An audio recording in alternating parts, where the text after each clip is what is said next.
Welcome students in the chemistry class. We are studying carbon compounds and today is the last class of this chapter. Nomenclature, I have given you the introduction of the nomenclature yesterday, the basic knowledge of the nomenclature, where you have seen that to write the IUPAC name we use first prefix और prefixes, ये कई हो सकते हैं, plus word root plus primary suffix plus secondary suffix. आइए अब एक compound में यहाँ पे लिख रहा हूँ, ये सारी चीज़ें यहाँ पर कैसे अप्लाई हो रही हैं आइए देखते हैं. यहाँ पर जो प्रीफिक्स आएगा, हम यहाँ पे जो बात कर रहे हैं वो है Cl. इसको लिखेंगे हम लोग क्लोरो. फिर इसके बाद में आता है वर्ड रूट. वर्ड रूट होता है कार्बन की काउंटिंग, किसी भी ऑर्गेनिक कंपाउंड में कितने कार्बन है, 1 2 3 4, 4 कार्बन है यहाँ पे, ये 4 कार्बन का कंपाउंड है, तो वर्ड रूट आ जाएगा यहाँ पर ब्यूट. फिर आता है प्राइमरी सफिक्स और सेकेंडरी सफिक्स. प्राइमरी सफिक्स होता है कि अगर यहाँ पर सारे सिंगल बॉन्ड्स हैं तो प्राइमरी सफिक्स में यहाँ पर एन आ जाएगा हमारे पास में. यूजुअली जितने कार्बन कंपाउंड्स अभी आप पढ़ रहे हो क्लास 10th में, सारे के सारे कंपाउंड्स में हम आपके सिंगल बॉन्ड के ही कंपाउंड्स लेंगे विद फंक्शनल ग्रुप. अगर हम फंक्शनल ग्रुप की बात करते हैं, ये हमारा यहाँ पर फंक्शनल ग्रुप है.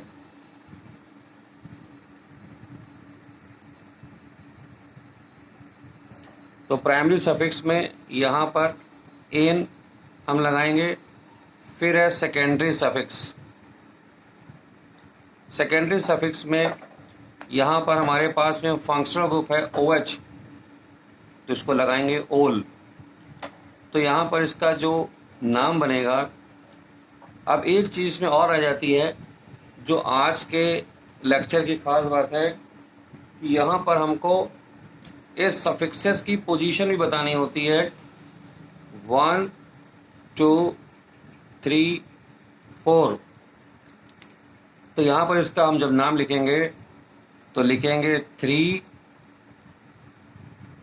क्लोरो. तीसरी पोजीशन पे क्लोरो यहाँ पे रखा हुआ है. अब हमको लिखना है वर्ड रूट, तो ब्यूट ए नॉल. इसका नाम हो गया 3 क्लोरो ब्यूटेनॉल. 4 कार्बन का कंपाउंड था हमारे पास में. ये यहाँ पर ये प्राइमरी सफिक्स और सेकेंडरी सफिक्स दोनों को मैं कंबाइन अगर कर दूं तो मैं कह सकता हूं कि इसको लिखने के लिए, इस पार्ट को लिखने के लिए हम कह सकते हैं कि जो ब्यूटेन आपके पास में है, 4 कार्बन की एल्केन हमारे पास में क्या होती है, ब्यूटेन. इस ब्यूटेन में से ई को माइनस कर दीजिए यहाँ से और प्लस ओल कर दीजिए. ई को माइनस कर दीजिए और प्लस ओल कर दीजिए, then you will get butanol. Butanol. तो प्राइमरी सफिक्स के लिए आप लोग ज़्यादा भी परेशान ना हो, बस खाली आप ये कह सकते हैं कि हमें प्रीफिक्स लिखने हैं वर्ड रूट और सेकेंडरी सफिक्स. वर्ड रूट हमारा जो है वो इसी तरह से हम लोग एल्केन में से ई माइनस करके जो भी फंक्शनल ग्रुप होगा सॉरी, जो भी फंक्शनल ग्रुप होगा हमारा उसको ऐड कर लेंगे. यहाँ पर ओल और ई यहाँ से हमने हटा दिया तो बन गया 3 क्लोरो ब्यूटेनॉल. अब आपको सीखने वाली बात केवल ये है कि यहाँ पर ये जो पार्ट है हमारा, ये पार्ट, ये आपको अभी सीखना है कि ये किस तरह से हम लोग डिसाइड करते हैं. आइए let us learn about this position. Yes students, अब हमको ये सीखना है कि एल्केन मान लीजिए हमारे पास में है लेकिन एल्केन में हमने आपको बताया था कि ब्रांचिंग भी हो जाती है। हम यहाँ पर जो नॉमेनक्लेचर कर रहे हैं स्ट्रेट चेन कंपाउंड्स का कर रहे हैं। यहाँ पर अब मेरे पास में कुछ कंपाउंड्स हैं 1 2 3, इस तरह से हम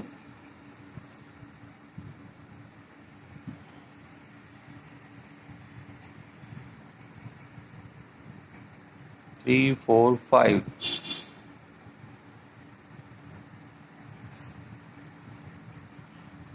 ये एक कार्बन कंपाउंड मैंने यहाँ पे लिखा है जहाँ पर हमको ब्रांचिंग नज़र आ रही है।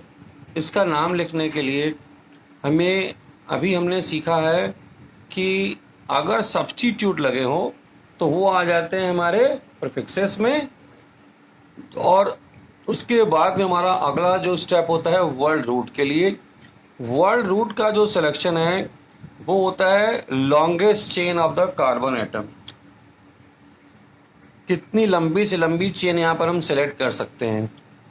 आइए देखिए, अगर मैं सीधे सीधे यहाँ पे चलता हूँ तो कितने कार्बन यहाँ पर हम सेलेक्ट कर सकते हैं 1 2 3 4 5। अगर मैं सीधे जाता हूँ तो मेरे पास में 5 कार्बन की एक चेन आ रही है, और अगर हम इधर से जाते हैं 1 2 3 4 5 तो एक इधर भी हमको 5 कार्बन दिखाई दे रहे हैं। तो जरूरी नहीं कि हम सीधे सीधे ऐसे चलें। लॉन्गेस्ट चेन डिसाइड करने के लिए हमको इधर इस तरह से भी जाना पड़ सकता है। अब यहाँ पर एक कार्बन, तो 5 कार्बन की चेन हमारे पास में यहाँ पर प्रेजेंट है। अगर दोनों तरफ से जाने पर हमको सेम कार्बन मिलते हैं, यहाँ भी देखिए हमको 5 मिल रहे हैं, तो हम ये जो स्ट्रेट चेन है हॉरिजॉन्टल वाली, इसको प्रेफर करते हैं नाम लिखने के लिए। अब यहाँ पर जो पहला रूल है वो कहता है find the longest chain of carbon atoms that decides the word root। जो वर्ड रूट हमने जो नाम लिखना होता था वर्ड रूट से, तो लॉन्गेस्ट चेन यहाँ पर हम लोग डिसाइड कर लेते हैं। इस केस में लॉन्गेस्ट चेन हमारे पास में 5 कार्बन की है, तो यहाँ पर जो वर्ड रूट हमारा आएगा वो आएगा पेंट आ जाएगा इस केस के अंदर। ठीक है, आइए और देखते हैं हम लोग। अच्छा, इसके अलावा अगर मैंने ये सपोज करिए इस चेन को मैंने फाइनल कर दिया कि हम ये हॉरिजॉन्टल वाली चेन लेंगे 5 कार्बन की, तो उस कंडीशन में ये कार्बन जो है हमारा और ये कार्बन, अब ये कार्बन नहीं है एक्चुअली, ये मिथाइल ग्रुप है, याद रखिएगा। जब भी इस तरह से ये लगे होते हैं तो ये सब जगह यहाँ पे अभी छूट रखे हैं ये बॉन्ड्स, हम एल्केन पढ़ रहे हैं इसलिए सब जगह ये मान के चलिए कि यहाँ पर हाइड्रोजन है इस जगह पर। ठीक है, तो अब यहाँ पर ये 1 और 2 यहाँ पर हम कह सकते हैं in this compound we have 2 substitutes. 2 substitutes है हमारे पास यहाँ पर इसमें। ठीक है,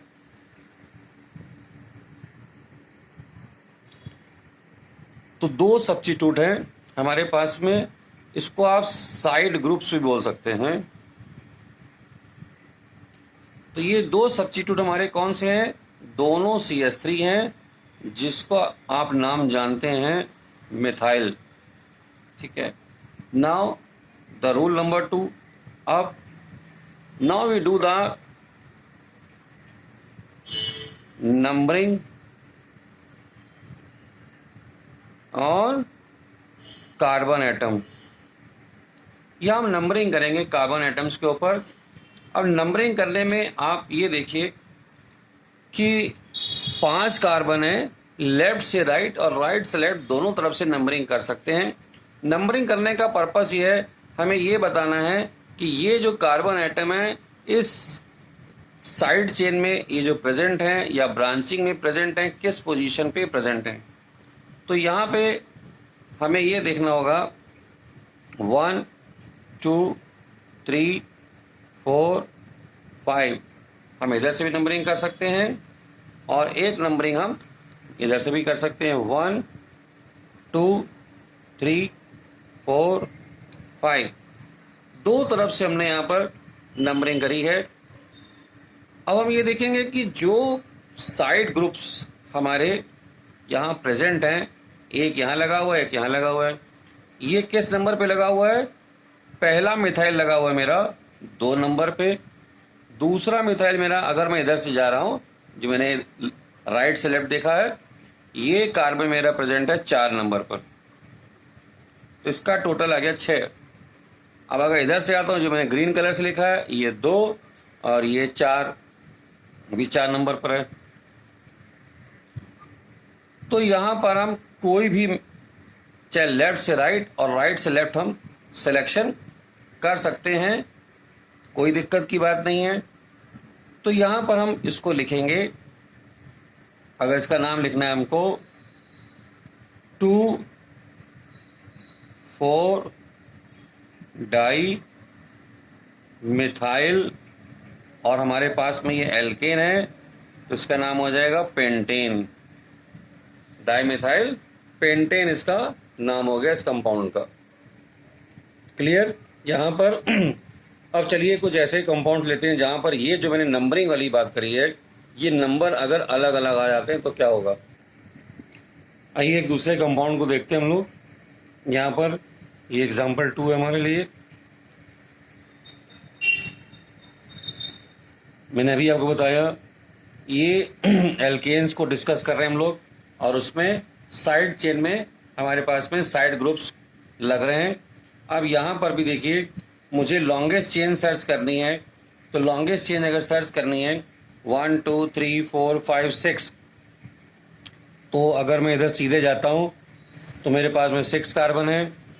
अब अगर मैं यहाँ से काउंटिंग शुरू करता हूँ 1 2 3 4 5 6, तो ये भी मुझे 6 कार्बन दे रही है इस तरह से। सॉरी। और अगर हम यहाँ पर एक और ऑप्शन है मेरे पास, हम ऐसे चले जाएं ये, तो 1 2 3 4, तो ये हम नहीं लेंगे। हमारे पास में ये 2 ऑप्शन थे, इसमें भी हम जो स्ट्रेट चेन है, जो हॉरिजॉन्टल स्ट्रेट, तो ये जो है इसको हम लोग सेलेक्ट करेंगे नेमिंग करने के लिए। अब हमारे पास में यहाँ पर जो नेक्स्ट टास्क है कि हम नंबरिंग कैसे करें। यहाँ देखिए, जो नंबरिंग करने का टास्क था, तो ये नंबरिंग हम लोग राइट से लेफ्ट और लेफ्ट साइड दोनों कर सकते हैं।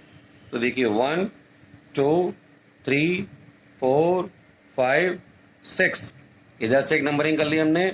और अगर नंबरिंग हम इधर से करते हैं तो 1 2 3 4 5 6, तो उधर भी नंबरिंग कर सकते हैं हम। सॉरी। अब अगर मैं यहाँ पर इन जो सब्स्टिट्यूट है मेरे पास में 2 सब्स्टिट्यूट हैं, एक यहाँ पर मिथाइल ग्रुप लगा हुआ है, ये भी मिथाइल ग्रुप लगा हुआ है। तो लेफ्ट से राइट अगर मैं जा रहा हूं, on moving left to right, तो यहां पर इस कार्बन को जो नंबर मिल रहा है, नंबर 2 मिल रहा है इस मिथाइल ग्रुप को, और इसको नंबर कितना मिल रहा है, नंबर 3। तो इसका टोटल कितना आ गया, 5। अब मैं अगर इधर से जो रेड वाले मैंने यहाँ जो इससे लिखा है मार्क से, यानी कि हम अगर राइट से लेफ्ट हम नंबरिंग कर रहे हैं, तो इसको नंबर कितना मिल रहा है, रेड कलर से देखिए कितना लिखा हुआ है, यहाँ 4 नंबर मिल रहा है इस वाले मिथाइल ग्रुप को, और इसको कितना मिल रहा है, 5। इसका टोटल कितना आ गया, 9। इस कंडीशन में अब यहाँ पर डिसीजन हमें लेना होगा कि कौन सी नंबरिंग हमारे लिए प्रॉपर है। तो ये नंबरिंग हमारे लिए प्रॉपर है। यहाँ पर जो सम है, मिनिमम सम यहाँ पर आना चाहिए। किसका? जो भी हमें नंबर्स यहाँ पर हमने दिए हैं, जो भी नंबर्स हमने यहाँ पर दिए हैं, किसको? इन सब्स्टिट्यूट्स को। इसका जो मिनिमम सम टोटल हमारे पास में आना चाहिए ऑफ पोजीशन ऑफ सब्स्टिट्यूट्स। तो इन सब्स्टिट्यूट्स को कम से कम टोटल आना चाहिए यहाँ पर। तो ये अब इसका नाम अगर लिखना होगा हमें, तो हम इसका नाम लिखेंगे, नंबरिंग हमारी डिसाइड हो गई है, ये हमारा राइट वे है इसको लिखने का। अच्छा, अब आती है वर्ड रूट की बात। हमारे पास में यहाँ पर 6 कार्बन हैं, तो इसका वर्ड रूट हमारे पास में क्या हो जाएगा? x। तो अब हमने आपको सिखाया था, पहले लिखते हैं प्रीफिक्सेस। पहले क्या लिखते हैं? प्रीफिक्सेस। तो यहाँ पे प्रीफिक्स ना हो के प्रीफिक्सेस हैं। मेरे पास में 2 मिथाइल ग्रुप हैं, मिथाइल ग्रुप हैं जो कि हमारे पास में 2 हैं यहाँ पर। तो इसको यहाँ नहीं लिखते हैं तो आपको पोजीशन में गड़बड़ी हो जाएगी। ये हमारे पास में कितने हैं? 2 मिथाइल ग्रुप्स हैं। Finally I will write the name of this compound as 2,3 dimethyl hexane, ये इसका नाम होगा। याद रखिए, डाई वर्ड लगाना कंपलसरी है। अगर यहाँ मान लीजिए केवल एक ही मिथाइल होता, ये एक मिथाइल ना होता, मान लीजिए इसमें से कोई एक हम यहाँ से गायब कर दें, नहीं है, तो सिंपली क्या लिखेंगे? 2 मिथाइल हेक्सेन। हमने एक कार्बन अगर एक मिथाइल ग्रुप डिलीट कर दिया, तो ये हम लोग इस तरह से लिखेंगे। आई थिंक आपको समझ में आ गया होगा कि नंबरिंग की क्या इंपॉर्टेंस है, नंबरिंग किस तरह से की जाती है। नंबरिंग गिव्स यहाँ पर पोजीशन। आइए देखें, एल्कीन में अगर नाम लिखना हो तो हम कैसे लिखेंगे। यहाँ देखिए एक डबल बॉन्ड है, इसमें 4 कार्बन है, तो सिंपली आप इसका नाम क्या लिख देते हो? ब्यूटीन। ठीक है।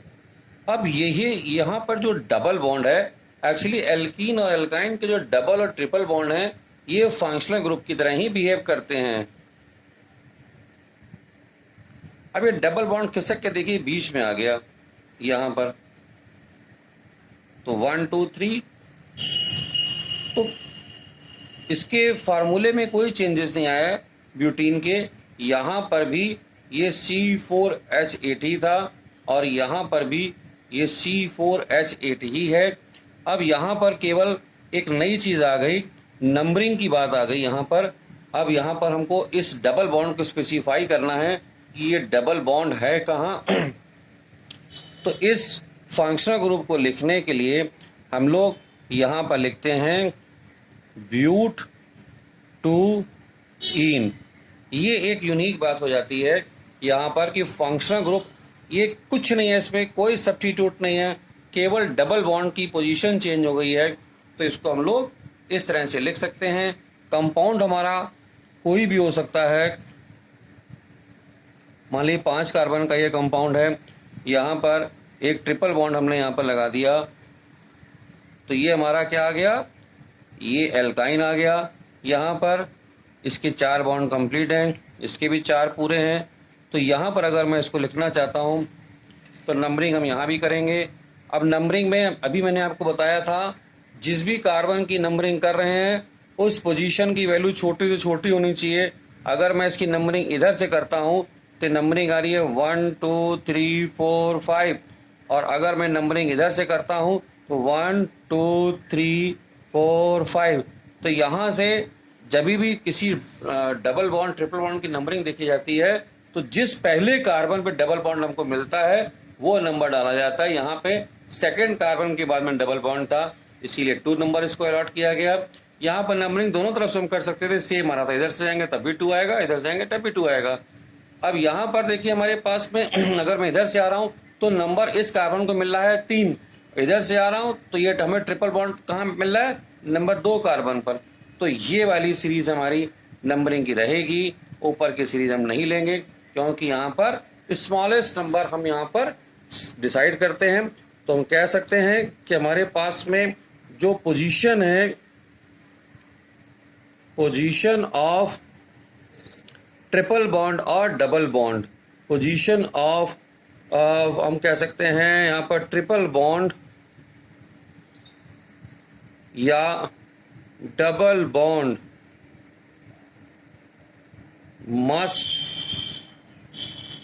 must have smallest number. हमें सबसे छोटा नंबर चाहिए होता है यहाँ पर इसको बनाने के लिए, तो यहाँ पर इसका नाम हो जाएगा 1 2 3 4 5 कार्बन का कंपाउंड है, इसका नाम हो जाएगा पेंट टू वाइन। तो ये यहाँ पर स्पेसिफाई कर रहा है कि किस पोजीशन पर हमारे पास में ये ट्रिपल बॉन्ड लगा हुआ है। इस कंपाउंड में, एल्काइन में नंबर 2 पे लगा हुआ है ये, ठीक है, ओके। यस स्टूडेंट्स, अभी हम आपको बताने जा रहे हैं पेंटेन के हमने 3 आइसोमर्स स्टडी किए थे, जहां पर इस आइसोमर का नाम हमने सिंपली लिखा था, ये हमारे पास में नॉर्मल पेंटेन था। अब ये जो दूसरा मैंने आइसोमर आपको बताया था, इसका नाम मैंने आपको बताया था आइसोपेंटेन, कि जब कोई कार्बन 3 तरफ से कार्बन से घिरा होता है तो उसको आइसोपेंटेन कहते हैं, और इसका नाम मैंने आपको बताया था नियोपेंटेन। लेकिन अब हम आईयूपीएसी नाम लिखना जान गए हैं, तो यहाँ जब नाम लिखेंगे तो यहाँ पर जो मिथाइल ग्रुप है हमारा, ये नंबर 2 पोजीशन पे लगा हुआ है, तो इसको लिखेंगे 2 मिथाइल ब्यूटेन। यहाँ पे देखिए नंबर, अब काउंटिंग पूरी है, ये भी C5H12 है, ये भी C5H12 है। यहाँ पे हमारे पास देखिए नंबर 2 पे एक ये लगा हुआ मिथाइल ग्रुप, एक मिथाइल ग्रुप ये लगा हुआ है, तो यहाँ पे इसका नाम लिखेंगे 2 डाई मिथाइल प्रोपेन। ये फर्क आपको समझ में आ गया होगा कि किस तरह से हम नॉमेनक्लेचर ये करते हैं।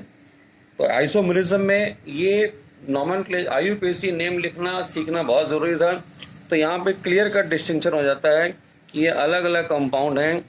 तो यहाँ पर इसका नाम, इसमें तो कोई चेंजेस नहीं है, ये हमारा नॉर्मल पेंटेन ही है। तो तीनों अलग कंपाउंड यहाँ पे दिखाई दे रहे हैं, तो प्रॉपर्टी भी इनकी अलग हो जाएगी।